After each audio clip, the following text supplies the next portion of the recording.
Selamat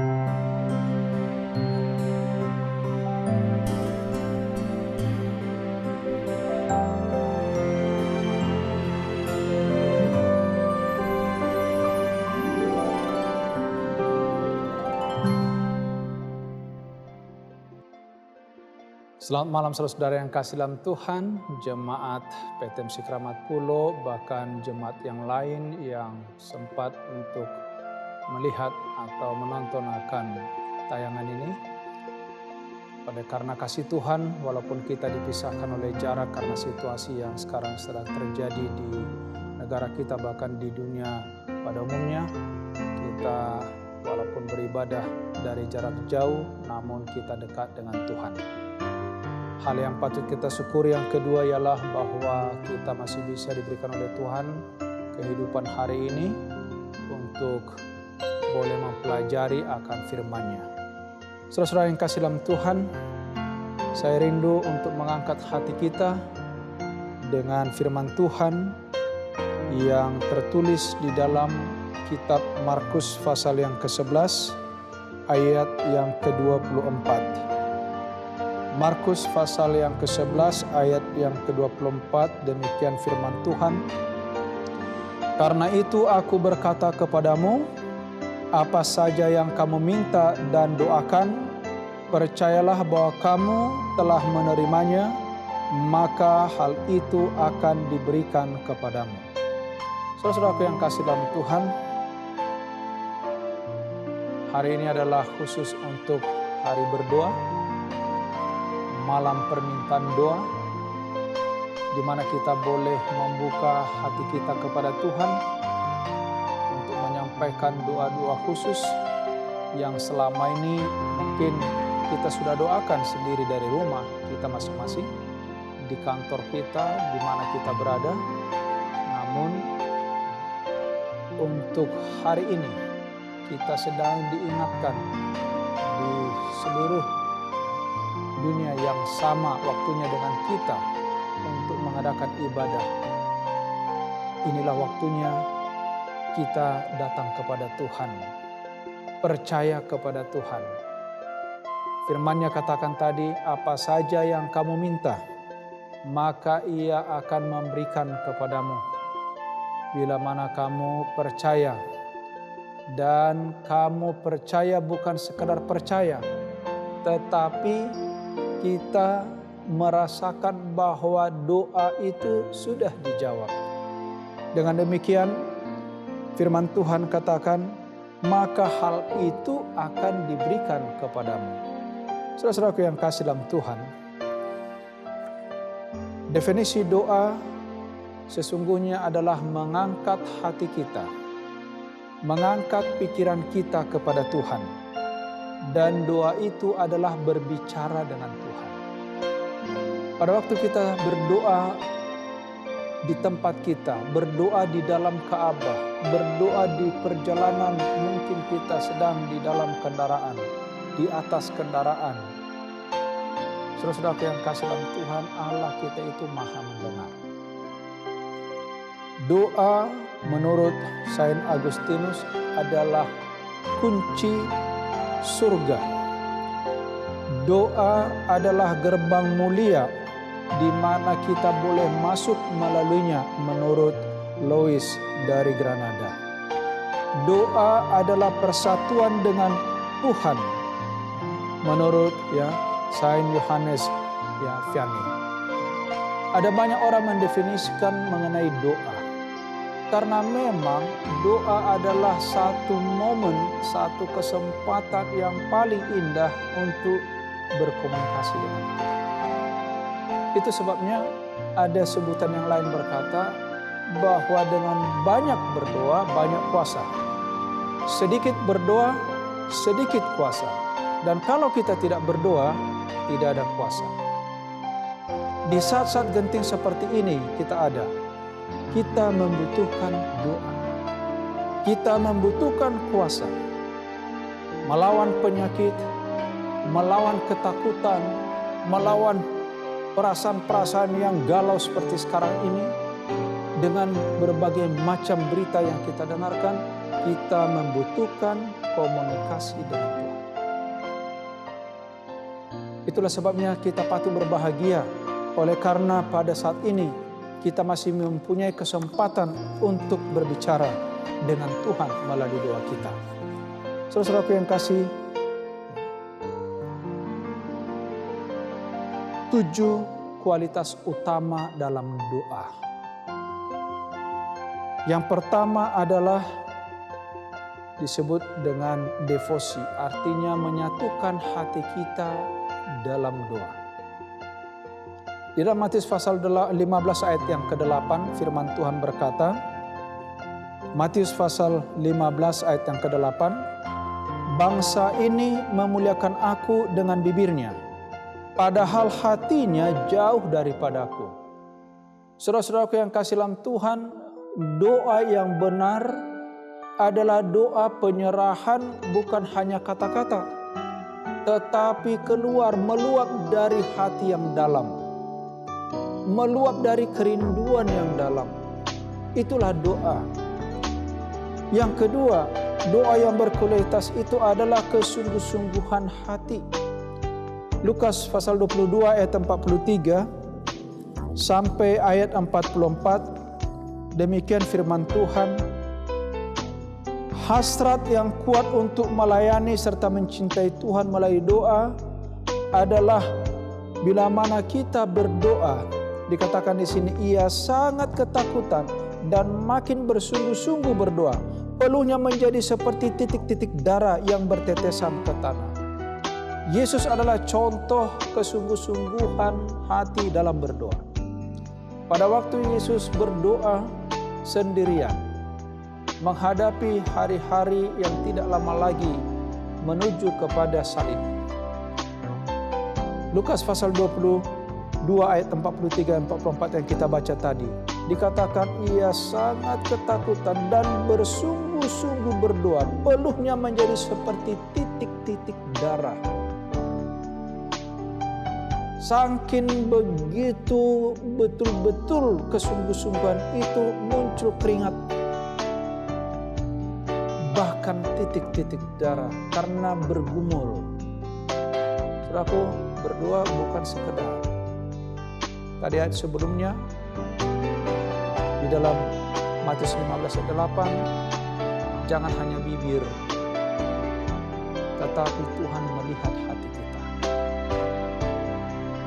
Yang ketiga, pada waktu kita mau berdoa, supaya doa itu berkualitas, adalah ketekunan. Di dalam berdoa tidak hanya pada waktu saat-saat tertentu. Seringkali saya sebagai hamba Tuhan merasakan bahwa ada banyak orang pada waktu kebutuhannya mendesak, pada waktu keperluannya menuntut, pada waktu situasi mencekam, baru berdoa. Tetapi pada saat-saat yang lain lupa berdoa. Doa yang sungguh-sungguh, doa yang berkualitas di mata Tuhan adalah orang-orang yang berdoa dengan tekun. Artinya tidak hanya dipengaruhi oleh situasi, tetapi dalam berbagai situasi apapun, baik suka maupun duka, pada saat bergembira, pada waktu mereka di dalam kesulitan, kesusahan, harusnya kita ini tetap ada hubungan dengan Tuhan melalui doa kita. Mari kita membuka Alkitab kita dalam kitab Lukas pasal 11 ayat yang ke-5 sampai ayat yang ke-10. Apa firman Tuhan katakan? Lalu katanya kepada mereka, jika seorang di antara kamu pada tengah malam pergi ke rumah seorang sahabatnya dan berkata kepadanya, saudara, pinjamkanlah kepadaku 3 roti. Sebab seorang sahabatku yang sedang berada dalam perjalanan singgah ke rumahku dan aku tidak mempunyai apa-apa untuk dihidangkan kepadanya. Masakan ia yang di dalam rumah itu akan menjawab, "Jangan mengganggu aku, pintu sudah tertutup dan anak-anakku sudah tidur. Aku tidak dapat bangun dan memberikannya kepada saudara." Ayat 8, firman Tuhan katakan, "Dan aku berkata kepadamu, sekalipun ia tidak mau bangun dan memberikannya kepadanya karena orang itu adalah sahabatnya, namun karena sikapnya yang tidak malu itu, ia akan bangun juga dan memberikan kepadanya apa yang diperlukannya." Lalu ayat 9 firman Tuhan, "Oleh karena itu aku berkata kepadamu, mintalah maka kamu akan diberikan kepadamu, carilah maka kamu akan mendapat, ketoklah maka pintu akan dibukakan bagimu. Karena setiap orang yang meminta menerima, setiap orang yang mencari mendapat, dan setiap orang yang mengetok baginya pintu dibukakan." Saudara-saudaraku yang kasih dalam Tuhan, Yesus sendiri membuat satu perumpamaan. Bagaimana bahwa Allah kita itu adalah Allah yang sangat mendengar. Allah tidak pernah terganggu dengan doa saudara dan saya. Allah sesungguhnya selalu terbuka dan rindu mendengarkan saudara berdoa kepadanya, karena Tuhan juga senang mendengarkan akan suara saudara. Saudara-saudaraku yang kasih dalam Tuhan, apa yang dituntut yang berikut pada saat kita melakukan doa agar doa kita ini berkualitas? Mari kita membaca Alkitab kita di dalam kitab Matius pasal yang ke-6 ayat 1 sampai ayat yang ke-6. "Ingatlah, jangan kamu melakukan kewajiban agamamu di hadapan orang supaya dilihat mereka. Karena jika demikian kamu tidak beroleh upah dari Bapamu yang di sorga. Jadi apabila engkau memberi sedekah, jangan engkau mencanangkan hal itu seperti yang dilakukan orang munafik di rumah-rumah ibadat di lorong-lorong, supaya mereka dipuji orang. Aku berkata kepadamu, sesungguhnya mereka sudah mendapat upahnya. Tetapi jika engkau memberikan sedekah, janganlah diketahui tangan kirimu apa yang diperbuat tangan kananmu. Hendaklah sedekahmu itu diberikan dengan tersembunyi, maka Bapamu yang melihat yang tersembunyi akan membalasnya kepadamu." Dan ayat kelima dia lanjutkan, "Dan apabila kamu berdoa, janganlah berdoa seperti orang munafik. Mereka suka mengucapkan doanya dengan berdiri dalam rumah-rumah ibadat pada tikungan-tikungan jalan raya, supaya dilihat orang. Aku berkata kepadamu, sesungguhnya mereka sudah mendapat upahnya. Tetapi jika engkau berdoa," ayat yang berikut, "masuklah ke dalam kamarmu, tutuplah pintu dan berdoalah kepada Bapamu yang ada di tempat yang tersembunyi. Maka Bapamu yang melihat yang tersembunyi akan membalaskannya kepadamu." Jadi saudara-saudara yang kasih dalam Tuhan, Allah kita itu bukan Allah yang suka pamer. Berdoa adalah hubungan pribadi dengan Tuhan. Berdoa adalah kesempatan di mana kita memiliki hubungan yang khusus dengan Tuhan. Allah mau agar Dia bisa berkomunikasi dengan kita secara khusus. Doa yang berkualitas adalah doa di mana segala kesombongan, segala penampakan pribadi, performance, penunjukan pribadi harus dibuang. Yang kelima, agar doa kita berkualitas di hadapan Tuhan. Agar doa kita mempunyai kuasa di hadapan Tuhan. Agar doa kita berkenan di hadapan Tuhan. Pada waktu kita berdoa, kita perlu dengan konsentrasi. Fokus, saudara. Ada banyak orang berdoa serampangan. Kalau kita bertemu dengan orang-orang yang memiliki jabatan tinggi atau orang-orang yang disegani di dunia ini, tidak ada orang yang mau bertemu dengan serampangan. Semua dengan penuh persiapan. Tetapi betapa banyak orang yang menyepelekan hal ini pada waktu mereka mau bertemu dengan Tuhan di dalam doa. Saudaraku, kita mau berdoa itu sedang bertemu dengan Allah pencipta alam semesta, pencipta para petinggi, pencipta orang-orang yang dikagumi di atas dunia ini. Kalau kepada orang-orang di dunia yang diciptakan Tuhan ini kita datang dengan cara yang khusus, betapa lebih khusus kita bertemu dengan Tuhan. Itulah sebabnya perlu fokus, konsentrasi pada waktu kita datang kepada Tuhan. Matius pasal 6 ayat yang ke-7. Apa dikatakan di sini? Lagi pula dalam doamu itu janganlah kamu bertele-tele seperti kebiasaan orang yang tidak mengenal Allah. Mereka menyangka bahwa karena banyaknya kata-kata doanya akan dikabulkan. Saudaraku yang kasih dalam Tuhan, Saint Edmund mengatakan, lebih baik mengucapkan satu kali Bapa kami dengan kesungguhan dan ketulusan hati daripada beribu kali tanpa kesungguhan. Allah kita itu jeli, maha tahu, maha mendengar. Jadi waktu kita berdoa tidak perlu panjang-panjang, tidak perlu bertele-tele. Kita perlu konsentrasi, fokus kepada apa yang kita mau minta, fokus kepada apa yang kita mau sampaikan kepada Tuhan. Itu adalah doa yang lebih berkualitas. Karena 1000 kata tidak ada artinya tanpa kesungguhan. Tapi dengan sekali mengucapkan Bapa kami, tapi dengan kesungguhan itu jauh lebih berkualitas. Yang berikut saudara yang kasih dalam Tuhan, di dalam Ibrani pasal 11 ayat yang ke-6. Apa yang menjadi bagian dari doa supaya doa kita itu berkuasa, doa kita itu memiliki nilai yang tinggi di hadapan Tuhan. Ibrani pasal 11 ayat 6 firman Tuhan katakan, tetapi tanpa iman tidak mungkin orang berkenan kepada Allah. Tanpa iman, doa tanpa iman tidak ada artinya.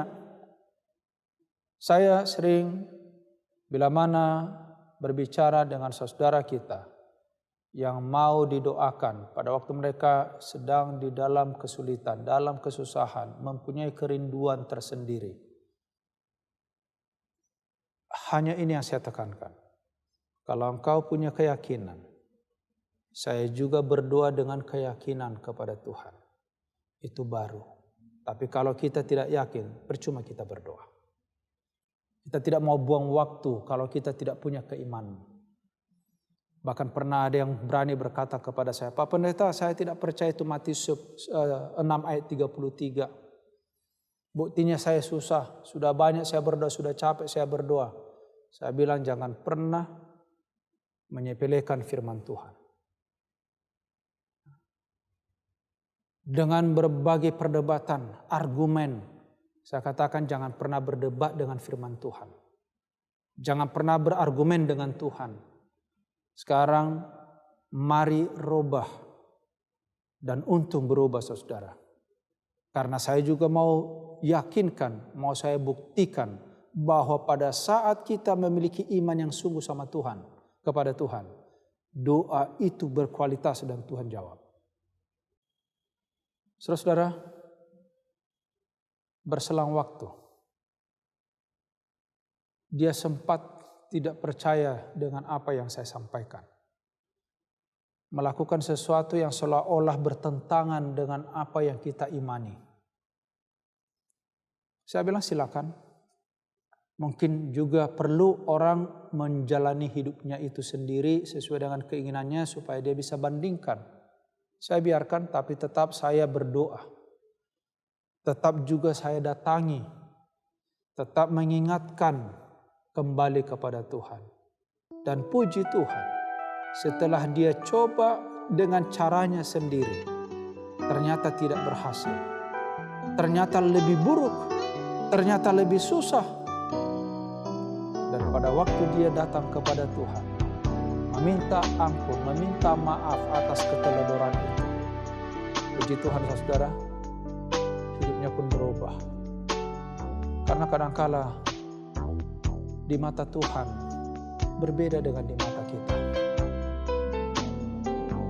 Saya senang pepatah Indonesia katakan bahwa kemarau setahun hancur oleh karena hujan sehari. Kadang-kadang kekeringan, kesulitan yang berkepanjangan yang kita alami. Tetapi bila mana kita terus tetap teguh dan meminta kepada Tuhan dan bersandar kepada Tuhan, saudaraku yang kasih, jaminan Tuhan berikan kepada kita. Dan Tuhan tidak akan pernah membiarkan kita menjadi putus asa oleh karena kita di dalam kesulitan yang berkepanjangan. Karena Allah juga malu melihat ciptaannya menderita, karena ada di balik sana kuasa kegelapan yang selalu mendakwa. Allah mau melihat umatnya itu bersyukur datang kepadanya. Saudaraku yang kasih dalam Tuhan, iman adalah modal kita untuk berkenan kepada Tuhan. Bahkan di dalam Daniel pasal 3 ayat 40 dikatakan, sebab tidak dikecewakanlah mereka yang percaya kepadamu. Orang yang percaya kepada Tuhan tidak akan pernah dikecewakan. Walaupun membutuhkan waktu, karena mungkin itu adalah ujian kepada imannya. Matius 19 ayat 26 dikatakan, bagi manusia hal ini tidak mungkin, tapi bagi Allah segala sesuatu mungkin. Dan bagaimana supaya doa kita ini berkualitas? Yang terakhir, yang menjadi bagian daripada doa itu, di sini harus ada prioritas di dalam doa. Saudara-saudara, di dalam Lukas pasal 22, ayat yang ke-42, mari kita buka Alkitab kita. Lukas pasal 22, ayat yang ke-42. Demikian firman Tuhan. Ya Bapakku, jikalau engkau mau, ambillah cawan ini daripadaku. Tetapi bukanlah kehendakku, melainkan kehendak-Mu lah yang terjadi. Yesus memberikan kepada kita keteladanan di dalam berdoa yang sungguh-sungguh, yang berkualitas di mata Tuhan, di hadapan Tuhan, yaitu menjadikan Tuhan skala prioritas kita.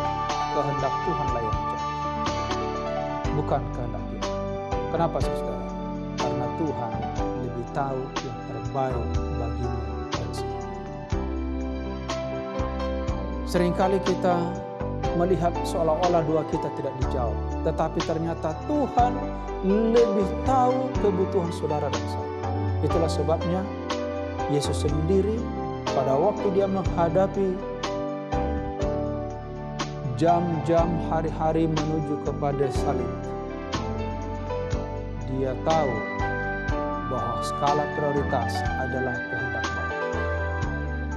Saudara yang kasih, janji Tuhan kepada kita pada jam permintaan doa ini, sama seperti yang tadi sempat saya sampaikan dalam ilustrasi di dalam kitab Matius pasal yang ke-6. Apa yang firman Tuhan sampaikan di dalam Matius pasal yang ke-6 ini? Saya mulai dari ayat yang ke-31. Sebab itu janganlah kamu khawatir dan berkata, apakah yang akan kami makan? Apakah yang akan kami minum? Apakah yang akan kami pakai? Perhatikan ayat 32. Semua itu dicari bangsa-bangsa yang tidak mengenal Allah. Akan tetapi Bapamu yang di sorga, dikatakan di sini, tahu bahwa kamu memerlukan semuanya itu. Saudara-saudaraku, jelas di sini. Tuhan tahu bahwa itu semua kebutuhan kita. Tuhan tahu itu semua keperluan kita. Dan ayat 33, kuncinya ialah supaya itu semua bisa menjadi milik saudara dan saya. Ayat 33, tetapi carilah dahulu kerajaan Allah dan kebenarannya, maka semuanya itu akan ditambahkan kepadamu. Sebab itu, ayat 34, jangan kamu khawatir akan hari besok, karena hari besok mempunyai kesusahan sendiri. Kesusahan sehari cukuplah untuk sehari. Biarlah dengan firman Tuhan pada malam hari ini, saya rindu kita memiliki satu kualitas doa yang sungguh-sungguh. Tidak sekedar berdoa.